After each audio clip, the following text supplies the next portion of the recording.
She'd kept the notebook for a full week, exactly the way I'd asked. Every single thing she ate written down in careful handwriting, dated, timed, some entries with little notes to herself in the margin. Most patients hand me something scribbled on the back of a receipt.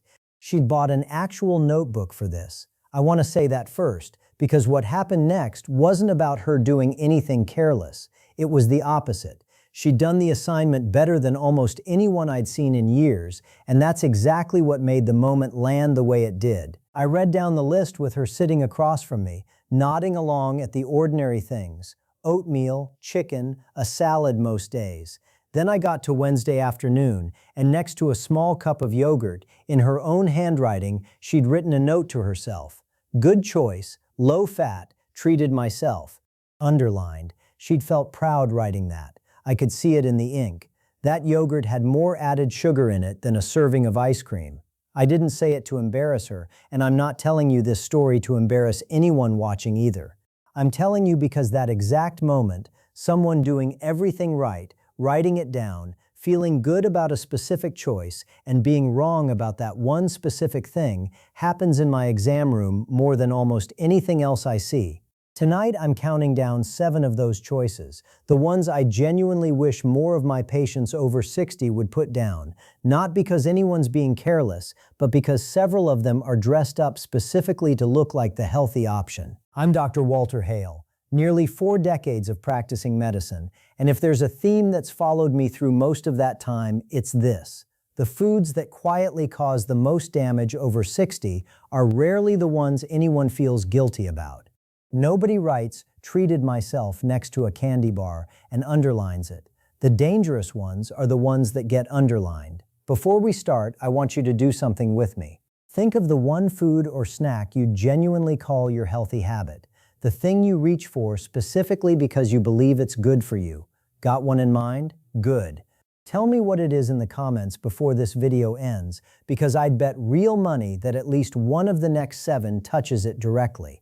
Let me give you the shape of tonight's list before we get into it, because it isn't random, and once you see the pattern, you'll start spotting it everywhere yourself.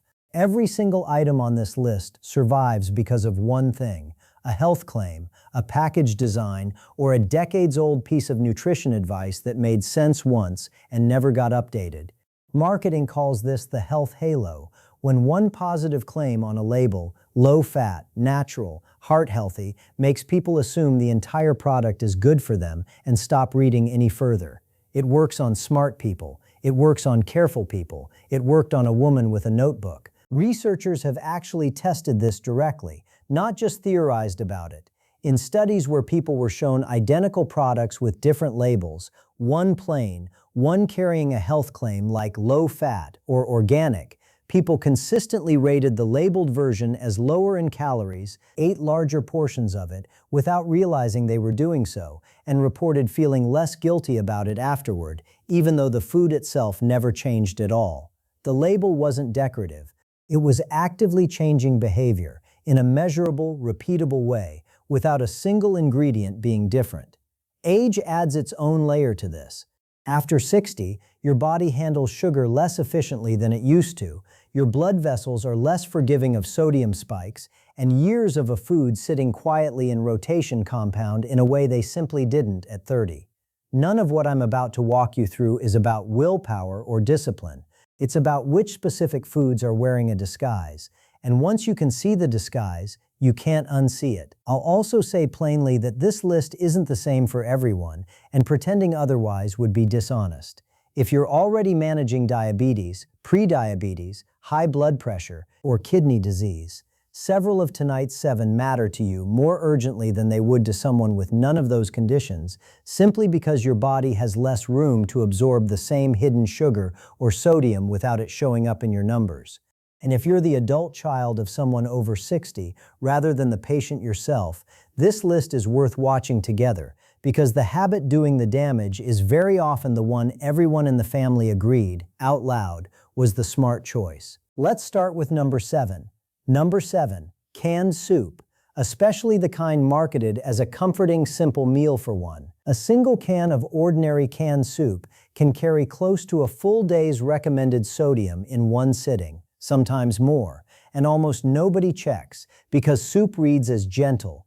It's what you make when you're not feeling well. It's what your own mother probably gave you as a kid. Nothing about a warm bowl of soup triggers the mental alarm that a bag of potato chips would, even when the sodium numbers are comparable or worse. The reason this matters specifically after 60 is that high sodium intake makes it harder for blood pressure medication to do its job properly, which means a person can be taking their pills exactly as prescribed and still see numbers that don't budge, simply because the soup is quietly working against the prescription every single day. I hear the same defense constantly in the exam room, and I understand exactly where it comes from, but it's just soup. It's not like I'm eating fast food. That comparison is precisely the trap. Nobody's measuring canned soup against a candy bar. They're measuring it against a home-cooked meal. And against that comparison, it quietly loses far more often than people expect. The fix here isn't giving up soup. It's flipping the can over before it goes in the cart and specifically looking for a low-sodium or no-salt-added version, then adding your own seasoning at home, where you control the amount instead of a factory formula deciding it for you. Number 6. Bottled fruit juice, specifically the kind labeled 100% juice, no sugar added. That label is technically true and functionally misleading at the same time, and I want to explain exactly why. An orange has fiber in it that slows down how quickly your body absorbs its natural sugar. Juice a dozen oranges, and that fiber is gone, but all the sugar from all 12 oranges is still sitting in that glass, now absorbed almost as fast as if you'd had a can of soda. No sugar added is true. It just means the sugar was already built in, and removing the fiber removed your body's only real brake on absorbing it quickly. People choose juice specifically because it feels like the responsible alternative to soda, which is exactly what makes it worth naming directly. If juice is a daily habit rather than an occasional treat, that's a meaningfully different sugar load than most people assume they're getting from something with a fruit on the label. Swapping most of that glass for actual whole fruit, or cutting juice with sparkling water to stretch it, keeps the flavor you're after while giving your body back some of the brake pedal the fiber used to provide. Number 5. Deli meat and processed lunch meat, the sliced turkey, ham, and salami used for quick sandwiches. I want to be precise and direct here rather than vague. The World Health Organization has classified processed meat, meaning meat preserved through salting, curing, or smoking, in the same overall risk category as other established carcinogens, based on its association with colorectal cancer risk. That's not a fringe claim. It's a formal classification from a major international health body, and it surprises a lot of people specifically because deli meat feels like the light option, the thing you eat instead of a heavier dinner. The nitrates and high sodium content used to preserve these meats are doing real work, keeping the product shelf-stable and pink instead of gray, and that same chemistry is what's driving the elevated risk. This isn't about one sandwich. It's about frequency, the same lunch meat showing up several times a week for years, the way a genuinely convenient habit tends to. There's a labeling detail worth knowing here too, because it trips up genuinely careful shoppers constantly. Packages that say no nitrates added or uncured sound like the responsible alternative, and manufacturers know it. In practice, many of those products are cured using celery powder or celery juice extract instead of synthetic nitrates, and celery is naturally very high in the exact same compound.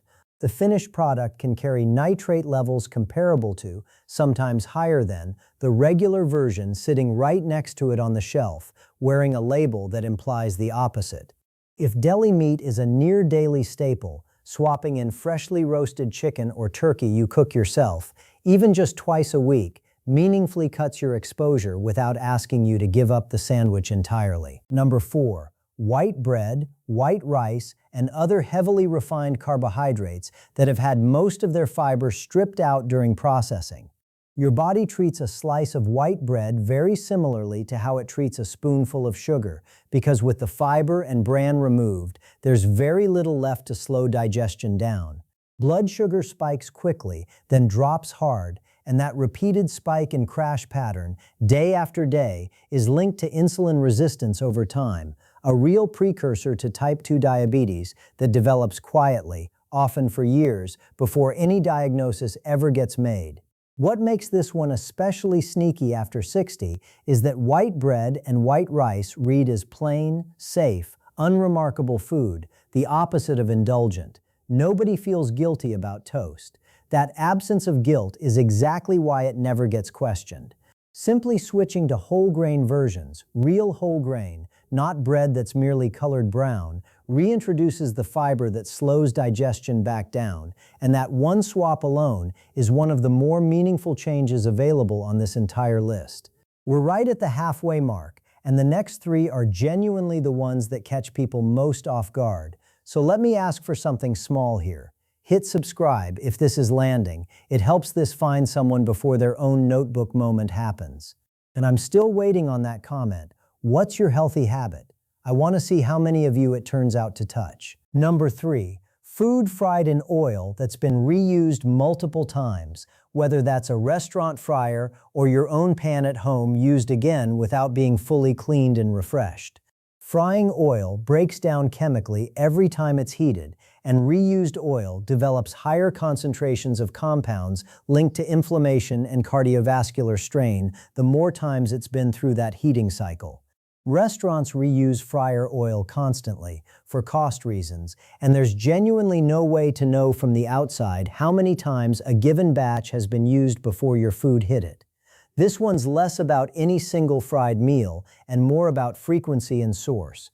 An occasional fried dinner cooked fresh at home in oil you control is a very different exposure than a weekly habit built around fried food from places reusing oil for days or weeks at a stretch. There's no reliable way to ask a restaurant how many times their fryer oil has been used, and most staff genuinely won't know the answer themselves, since it's usually managed on a schedule set by a kitchen manager rather than judged meal by meal. That's exactly why frequency matters more here than any single meal. An occasional fried dinner while traveling or celebrating isn't the concern. A standing weekly habit built around the same handful of fried food restaurants is a very different, much more cumulative exposure. If frying is part of your regular routine, using fresh oil each time and switching some of that cooking to your oven or an air fryer, even part of the time, meaningfully reduces the cumulative exposure without asking you to give up the flavor entirely. Number 2, diet soda and other artificially sweetened drinks, chosen specifically as the responsible substitute for regular soda. The science on artificial sweeteners themselves is genuinely still evolving, and I want to represent that honestly rather than overstate it. Some research raises real questions about effects on gut bacteria and long-term metabolic response. Other research finds minimal effect, and reasonable researchers currently disagree. What's better established, and what I see constantly in practice, is something behavioral rather than chemical. People who switch to diet soda specifically because it feels virtuous often subconsciously grant themselves permission to indulge elsewhere, an extra dessert, a bigger portion, because the drink already saved those calories. Researchers who study this call it compensatory eating, and it's remarkably consistent.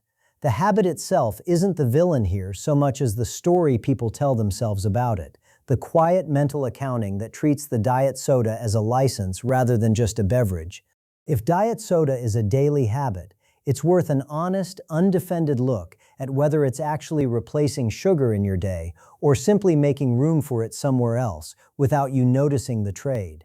Now, number 1, and this is the one I opened with tonight, the one sitting in that notebook, underlined. Number 1, flavored low-fat yogurt, marketed specifically around words like light, low-fat, or diet.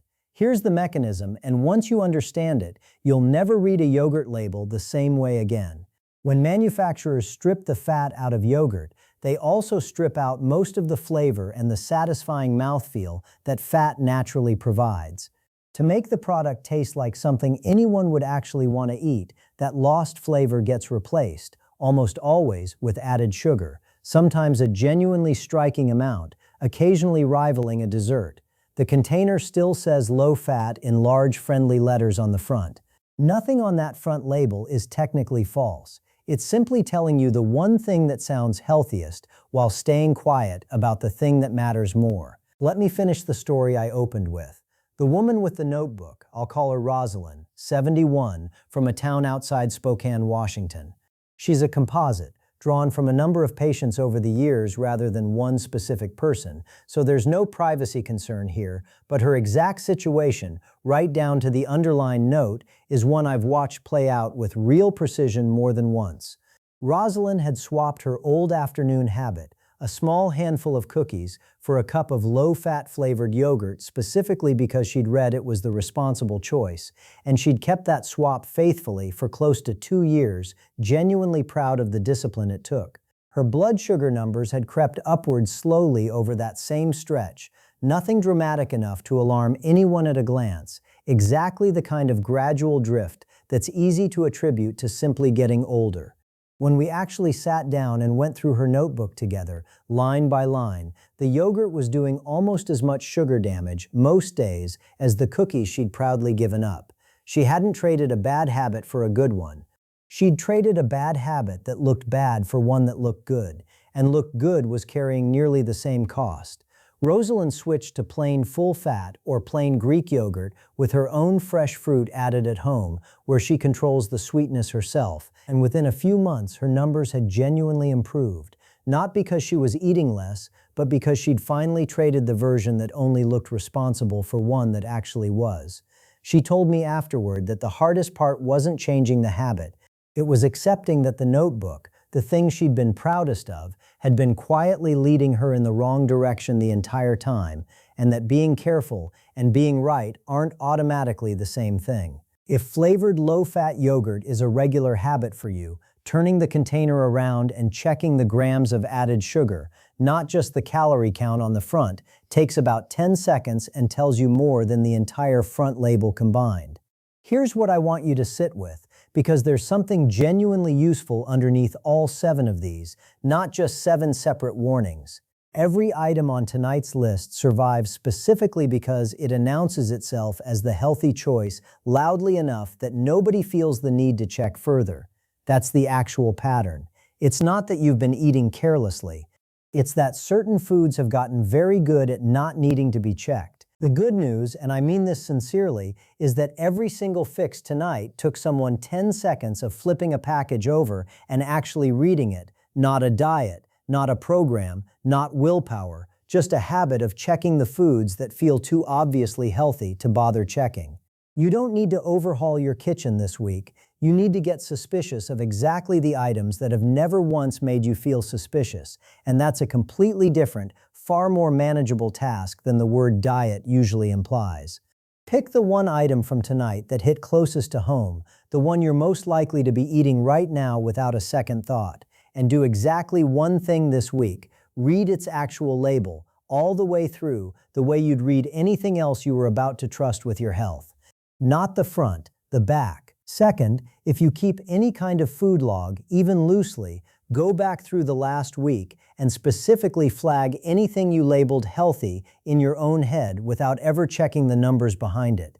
That flag is worth more than most of what's actually written down. Third, when grocery shopping, treat any label with light, low-fat, or diet in large letters as a direct instruction to flip the package and check the sugar and sodium content specifically, since that's almost always exactly where the trade-off is hiding. Fourth, if you manage diabetes, high blood pressure, or high cholesterol, bring this list to your next appointment and ask specifically whether any of these 7 show up in your own regular rotation. That's a 5-minute conversation that can meaningfully change your numbers. Of these 7, which one turned out to be your healthy habit? Tell me honestly in the comments, the one you were sure was fine. I read every single one, and I promise you, you will not be the only person surprised tonight. In fact, I'd guess the comments under this video end up being one long, slightly embarrassed chorus of the same 2 or 3 answers, and there's genuinely no shame in that. Every single person watching believes something about food that turned out to be incomplete. That's not a personal failing. It's just what happens when a label is designed by people whose job is selling you the product, not protecting your numbers. If this was useful, subscribe, because next time I'm covering the one specific, ordinary food most people never suspect that's quietly raising blood pressure all on its own. No salt shaker anywhere near it. Nothing here replaces an actual, honest conversation with your own doctor or a registered dietitian about what specifically applies to you and your own numbers. I'm Dr. Walter Hale. The food that looks the most obviously dangerous rarely actually is. Go check the one that doesn't, and take a real look at what it's actually made of before you trust the front of that package again.